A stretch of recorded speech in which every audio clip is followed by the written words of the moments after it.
ఉన్న ఒకే ఒక్కనికి తన తల్లిని పిలిచి అందిస్తున్నాడు. నాన్న మా మమ్మీని చూసుకో, ఎందుకంటే నేను ఎక్కువ ప్రేమ నువ్వు పొందినావు. పేతురుని పిలిచి చర్చిని అప్పగించాడు, కానీ మమ్మీని అప్పగించలే. మమ్మీని ఎవరి దగ్గర అప్పగించలే?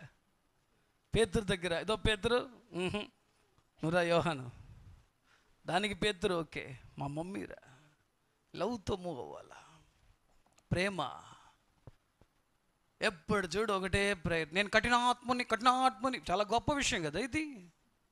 మారు, ఈరోజు మారు. దేవుడు నీకెందుకు ఫ్యామిలీ, కుటుంబం అన్నీ ఇచ్చేది ఎందుకు? మారాల ఈరోజు. దేవుడు నిన్ను ప్రేమించాడు కాబట్టే ప్రేమించే భార్యను తీసుకొచ్చి నీ మైండ్ మారాల. ఇప్పుడు వాళ్ళు చెప్పేది నేను నా ప్రేమ అంతే. ఏంది నీ ప్రేమ? ప్రేమించే వాళ్ళని హింసించేదా నీ ప్రేమ? నా ప్రేమ మొరటి ప్రేమ, పట్టు సమోసా నోట్లో వేసి అది ఏంది అది?